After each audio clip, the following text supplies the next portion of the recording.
గొడ్డల party నేతలు ప్రత్యేకంగా funding చేసి మరి ప్రభుత్వంపై నిత్యం దుష్ప్రచారం చేస్తున్నారని సీఎం చంద్రబాబు మండిపడ్డారు. తనతో పాటు పవన్ కళ్యాణ్పై విమర్శలు చేసేందుకు కొన్ని సామాజిక మాధ్యమాలకు పెద్ద ఎత్తున ఫండింగ్ ఇస్తున్నారని ఆరోపించారు. గొడ్డల పార్టీ హింసా బూతులను నమ్ముకుందని, ఫ్యాక్షన్ రౌడీయిజాన్ని ప్రోత్సహిస్తోందని సీఎం ధ్వజమెత్తారు. 3 రోజులుగా కుప్పంలో పర్యటిస్తున్న ముఖ్యమంత్రి స్వగృహంలో మీడియాతో చిట్చాట్ చేశారు.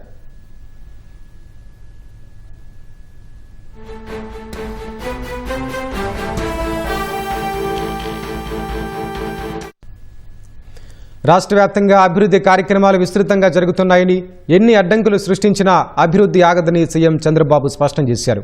ఎన్నడూ లేని విధంగా కుప్పం నియోజకవర్గానికి ప్రాజెక్టులు వస్తున్నాయని, రోడ్లు, కమ్యూనికేషన్ సహా అన్ని రంగాల్లోనూ కుప్పానికి కనెక్టివిటీని పెంచుతున్నామన్నారు.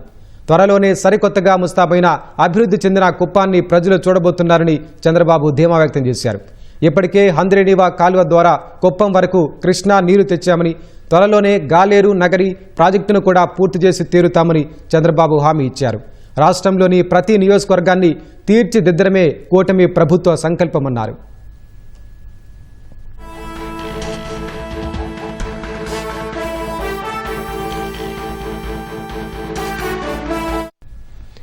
అభివృద్ధి వికేంద్రీకరణ విధానంలో అన్ని ప్రాంతాలు ప్రగతి సాధించేందుకు వీలుగా ప్రణాళికలు సిద్ధం చేశామని ముఖ్యమంత్రి వెల్లడించారు.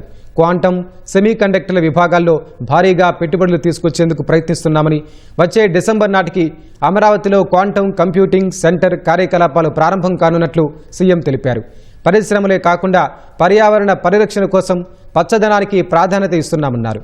ఏళ్ల తరబడి పెండింగ్లో ఉన్న భూ సమస్యలకు శాశ్వత పరిష్కారం చూపుతున్నామని చంద్రబాబు తెలిపారు.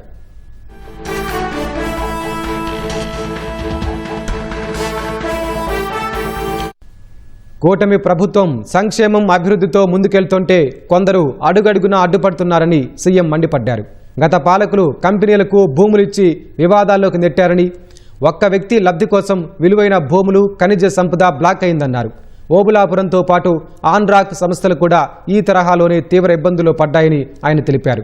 కంపెనీలను తరిమేయటం, పరిశ్రమల్ని పారిపోయేలా చేయటమే వైసీపీ నాయకుల పనిగా పెట్టుకున్నారని చంద్రబాబు ధ్వజమెత్తారు.